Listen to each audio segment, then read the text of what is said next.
guys, in today's video I have got this month's empties for you. So it's May's empties.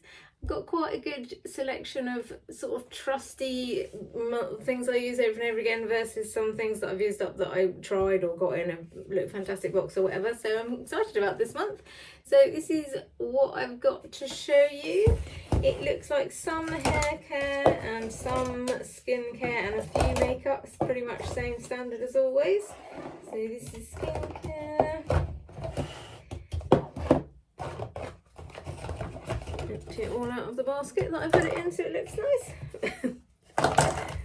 Righty ho. So we have got, shall I do hair care first? Does lip balm count as skincare or hair or makeup? Right, so I'll do hair care first because that's the smallest selection. So I've got the Shockwaves Volume Mousse in number 5. This is the mousse that I use basically every single day. Obviously today isn't a great example, but it's the only mousse that I find that works for my hair. God knows what I'll do if this ever runs out. If you watch my empties videos every month, then you will have seen this several times. It's just the best stuff, and it's so cheap. It's like £2.50, or like depends on whether there's a deal on or not, but it's basically around £2 or £3, and it lasts for ages and ages. Like, I can't remember when the last time this was in my empties video, but I've only just bought a new one, obviously, and it lasts for ages and it is brilliant. You don't need a lot.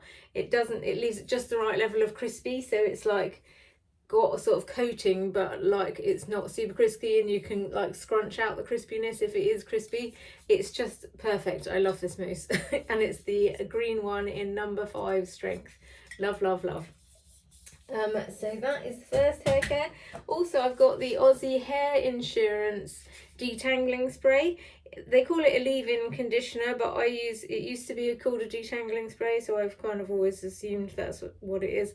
And I've bought this over and over again for years because it's reasonably cheap, I think. I've got a feeling it was around, normally Aussie products you can get like 3 for 15 or 3 for 2 or something like that. So yeah, it's not super expensive. I think it might be around £10. And I have bought it for years and years and years, and I do really like it. But I have just bought the Philips Kingsley one, which is quite considerably more expensive. I think it was like £15 for like a much smaller bottle, but it is heat protecting as well. And I'm kind of trying to make my products do more for me, basically. So like one product does multiple things instead of having to use lots of different things. And where I've started to try and curl my hair a bit more and stuff, I want to have heat protection on every day, even if I'm not doing that, so that I can do it later if I want, basically. So I would reorder this, but I haven't this time around. I've tried the Philips Kingsley one, so I'll keep you posted on whether that is any good and if I come back to this or not. But yeah, I would recommend it if you're looking. I have to use a detangling spray every single day because my hair is just a knotty nightmare. So yeah, after I've washed my hair and conditioned my hair, I put this on and the Frizzy serum just so I can get a brush through it, basically. So that is that. And then another hair care one we've got, this is a Wella Fusion hair mask. I got this in one of the Look Fantastic boxes. I did quite like this actually, although it smelled quite masculine if my memory serves me correctly. It's probably not, but it just, I don't know, for some reason it's a weird smell. It's not an unpleasant smell, but I guess it needs to be unisex. Maybe that is it, to be fair. I'm just used to my like hair masks smelling like fruit or whatever, and this one smelled a bit more just sort of generic, I guess. It was okay. I wouldn't rush out and buy it because I didn't think this is the best thing I've ever used on my hair. So yeah, it was okay, but I wouldn't rebuy it, basically. Next we shall move on to, I guess, sort of skincare and body care and stuff.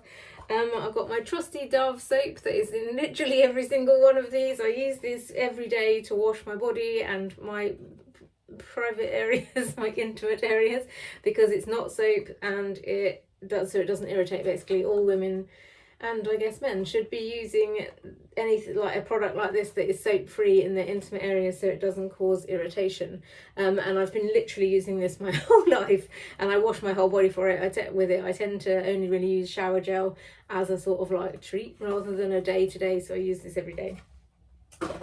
So next we have Aveeno. This is literally my ride or die moisturiser. I absolutely love this. Someone has asked me to do a favourites video, so I will do that, and this will definitely be in it. Like, this moisturising cream, I have eczema and allergies and rashes, and my skin is like literally all over the place, and this cream is the only one that always soothes. No matter what I put on, even if it's meant to be a soothing cream, it often stings or it feels like it's doing something bad, but this is the only one, and the cream, not the lotion, that makes it always feel soothing whenever you put it on. I absolutely love this stuff, and I always repurchase it over and over again. I always have several tubes of it around the house. Love, love, love this stuff. So I have already and definitely will repurchase this. And it's not very expensive. I think it's like between £5 and £10, or like depending on what deal is on. I get it from Amazon, and I think the last one I bought was like £5. So it is pretty cheap and lasts a pretty long time and is really, really nice. If you have sensitive skin or dry skin, I would definitely recommend trying this because it's just so nice. Anyway, next I have another thing that I got in the Look Fantastic monthly box, which is a soy cleanser. I actually quite liked this. It's obviously only a dinky little tube, and I'm normally quite cautious about what I put on my face, or have been since the new start of all this rashy stuff, but this one didn't give me any problems, and it did feel quite nice actually. It did feel sort of silky to go on, and when I washed it off, my face did feel clean, which weirdly you would think would be standard for any kind of cleanser, but oddly it doesn't seem to be. So yeah, I don't know if I would repurchase this, because at the moment there's so many sort of other cleansers and face washes that I prefer, but I definitely did like it. I wouldn't be unhappy if I got more of it in another box, basically, I guess is the only way I can explain it. So that is that. Then we have another thing that I got in the Look Fantastic Advent Calendar. I was so excited about getting this because I don't know, it just sounded really exciting. It's the Mega Mushroom Relief and Resilience Soothing Treatment. It says lotion, but it's like an essence. It's more of a like toner. So it's the Dr. Andrew Whale, The Origins Mega Mushroom Relief and Resilience. If you watched my Look Fantastic Advent Calendar video, you will have seen how excited I was about this, and because it's a full size one, and I did like it, but I just don't think I understand the point in like toners, and I do know the point, but I just don't know if I can be bothered to add that layer to my skincare routine, if I'm honest, mostly because I don't want to use another cotton pad. Like lots of people say, just put this like straight on your skin, like don't bother with the cotton pad, but I didn't really get on with that. Like the texture of it, like that is me, not the product. Like if you are okay with just putting like mists and essences and whatnot on your face, then you will probably really like this. And it doesn't smell like mushrooms, which I'm assuming if you're like me, you're wondering. It actually smells really nice. It's like a really fresh, clean smell, like a natural, fresh, clean smell, like almost like a bubble bathy smell, but in a good way. Like, I don't know if you've ever tried Adidas bubble bath. I think that's the smell that it's reminding me of. Anyway, it's a pleasant smell. It doesn't smell of mushrooms. There's nothing weird and mushroomy about it. I did like putting it on when I was putting it on with a cotton pad. I did like the sensation of it, but I didn't feel like I could use, like normally I wash my face in the shower with my, which I'm getting to next, Emollient, if my face is angry, or another face wash if it's not. And then I just use one of the oval cotton pads to take off any remaining makeup with the micellar water that I'm also getting to. And then that is all I need to just get rid of any final bits of makeup. So I didn't feel like I could use this for that. I kind of did, but it didn't feel like it was doing the same job. So if you are not as weird as me and you're open to using 2 cotton pads instead of 1, or I guess I could use one of those reusable ones, but the ones that I've got are the face halo ones, and they're quite thick, so if you put any kind of like liquid on them rather than like a gel or a cleanser, then they just soak up the liquid basically, so you'd be using more than you'd need to. So yeah, I did enjoy it on a cotton pad rather than just on my face, but I don't think I would reorder it because it wasn't game changing enough that I thought I have to have this in my life forever, basically, which I'm a little bit disappointed about, because I kind of hoped that that would be the case. Like, because my skin is so red and angry, anything like this that says it's soothing and stuff like that, I get so excited about, because I think this is going to be the solution to all my problems. And I didn't really notice that it particularly did anything. Like, it was a nice toner, but I didn't feel like I was like, oh my god, my skin is cured. So yeah, it was okay. Again, I think if I got it in another box or whatever, then I would be happy about it, but I wouldn't necessarily go out and buy it, basically. So that brings me on to the Garnier Micellar water. The one before this, I used the rose water one, and I did quite like that, but I prefer this one, I think, because it feels fresher and cleaner. Like, it doesn't particularly have a smell. It's the best micellar water I've tried, but in fairness, I haven't tried loads.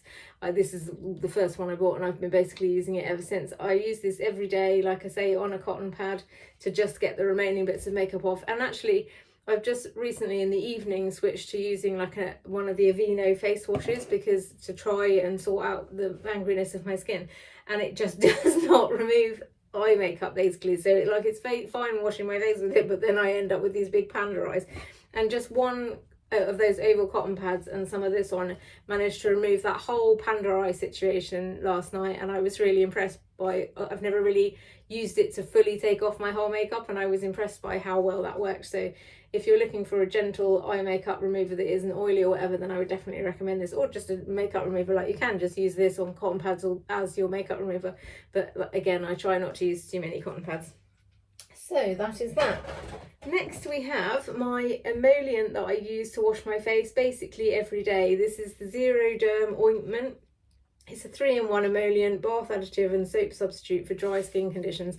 I've got a video on this because it changed my life, basically. I used to, and I still do, obviously have issues with my skin, but previously I used to have like eczema around my eyes all the time. There was something going on, and this is what I started using that seemed to fix that situation. It is still flaring up now, just out of the blue, and I don't know why. But this is the face wash I use when it does, because it's basically not a face wash. It's like an emollient that you sort of rub on, and there's nothing in it for me to show you, but it's like a sort of thick, not ointment, but like a creamy sort of Vaseline almost like consistency, and I rub it between my hands and rub it on my face, and then kind of like, if you add it water, it just like makes it a bit sort of slipperier, so I can kind of get it to the consistency I want, and I just smear it literally all over my face and like let it sit for a minute, and it does melt away eye makeup and stuff like that, and then just wash it off, and I do that twice every day in the morning in the shower, basically, and it does seem to soothe my face when it is going through one of its angry phases. I used to use this literally every single day. I've only fairly recently started straying from using this every day, which maybe, to be fair, is the reason why my skin has started playing up. So yeah, I can't live without this, basically, and I haven't tried any other brands, because I watched a video actually on YouTube years and years ago of someone showing me how to use this to wash your face, and I thought, well, I'll try the brand she's trying, and then I have been trying this brand ever since, basically. So I've not tried any other brand. Again, it's not super expensive. I think this is £10 and does last ages. It's like 500 grams or something. I can't see how much it is, but it's enormous. Yeah, it's 500 grams. So yeah, that is good. If you have any kind of eczema or dry skin, I would try this. I'll link the video below in case you want to watch that. So next and final skincare thing is the Fussy deodorant. I have been using Fussy now. Again, I've done a video on that I'll link below. And I tried, this was the second smell that I tried. This is Parma Violets. I did like this, and I am still getting, I don't know why I'm showing it. I did like Parma Violets, and I am getting on really well with Fussy. I'm still using it. My current smell is the coconut one, which is currently my favourite, because the smell is nice and the consistency is nice. It feels like it goes on smoother, and I think I will continue with the coconut one. But I think I've still got one more to try in this 3-pack of different smells. So yeah, I did like the Parma Violet one. It's not too overpowering, it's not too sickly, it's just a nice sort of essence of Parma Violet basically. So yeah, that is the Fussy refill. So this is compostable. I can now just stick this in the food compost, and that is that. So I'm enjoying Fussy. Talking about environmentally friendly ones, I meant to bring down a bar of the Lush soap because it's like a shampoo bar, so obviously doesn't have any packaging for me to show you, and I have just finished that. And I always reorder it. It's the same shampoo I use every day basically. It's the Lush Honey I Washed My Hair shampoo bar. I think they're about £9, £8 or £9 each, and they say they last for 80 washes. I don't even know how long it lasts. Maybe a couple of months. They last a decent amount of time. I certainly don't feel like I'm just going through them. They probably is a little bit more expensive than buying it just in the bottle, but I think I use less, and also I think I like to try and save the planet basically. We've just had solar panels fitted, and I'm like always trying to look for plastic free solutions, especially to my beauty stuff, because that's the stuff that you go through over and over again, and it breaks my heart to think how many conditioner bottles, for example, I was going through before I moved to like a more sustainable option of a big refill. So yeah, anyway, I'm not preaching, I'm just saying that is like something that's important to me. So I have been using that shampoo bar for years and years now. I can't even remember when I started using it, but yeah, that's the Lush Honey I Washed My Hair shampoo bar. So that is the end. Well, no, this is kind of skincare and kind of makeup. This is the Berts Bees overnight intensive lip treatment. I absolutely love this. I mean, I love a lip balm at the best of times, but I have literally scraped the barrel clear. I have this by my bed and I put it on every single night, and I absolutely love it. It's just a really nice, it's not too thick, it's not too thin, it feels nurturing. It sort of smells minty weirdly, but not in a gross way. Like, I don't really like mint smelling things, and I don't particularly like anything fragrance, but it feels so nourishing. If you've not tried this before, definitely try it. It's a little bit expensive. I think it's like more than £5 I think for this teeny little pot, but it did last me a long time. I bought this before Christmas, I remember, and so it's lasted me this long. So that's pretty much 6 months, so that's not too bad really, is it? Yeah, so I absolutely love this, and I have already reordered this, and I keep it by my bed. And I would definitely use this just as a day-to-day lip balm, to be fair. The only problem with that is that I don't particularly like a pot, because your nail gets caught in it and then you get it everywhere. I prefer a stick for my day-to-day life basically. So that is that. Next we have two makeup products. We have my trusty Garnier BB cream. If you follow my channel, you'll know how much I love this stuff. This is always in my empties because I'm going, well, not every month, but because I use it every single day. I absolutely love this stuff. No matter what I try, I've been asked to do a favourites video, like I say, and this will definitely be on it, because this, no matter what I try, I always come back to this. No matter how good the other stuff is, this is always my hardcore ride or die favourite. Absolutely love it. So I have reordered it, will continue to reorder it for as long as they continue to do it. It's also one of the only shades that is pale enough for my skin. So yeah, absolutely love it. It's the oil-free one. This is also a cardboard package, which I love. So yeah, love, love, love. And the final thing is another product that I absolutely love. It's the Beauty Pie Uberlucent powder. It's all crumbled in there, so it's all going to fall apart now. I have loved this since I first tried it. Again, I'll link the video that I did on this, but I have ordered I've literally ordered about 5 of these so that I don't run out, because Beauty Pie do this like scarcity marketing thing where they're always like, oh, it's going to run out, there's supply issues, and you have to like stock up basically, because you never know if they're going to like have it in or whatever. And I haven't found another powder that matches this. I used to love the Charlotte Tilbury, and I do still love that, and I have got some, but this is my everyday favourite, which will be in my favourites video. This is rapidly turning into my favourites video. So yeah, that is the Beauty Pie Uberlucent One Powder Wonder. The only thing which you'll know, again, if you follow my channel, is that I hate the fact that this is not refillable. They do loads of refillable products, and this, for some reason, they don't do. I keep asking them, and I'm going to continue to keep asking them, because I don't understand why not. If they can do the others in refillable things, why can't they do this in a refillable thing? So I'm just wasting money, wasting plastic every time I use this basically. So yes, that is the Beauty Pie Uberlucent One Powder Wonder powder. I can definitely recommend that you should try this. So that is it. Not too lengthy hopefully tonight, and if you've enjoyed this video in any way, then please like and subscribe, and that's it from me. Thanks very much. Good night.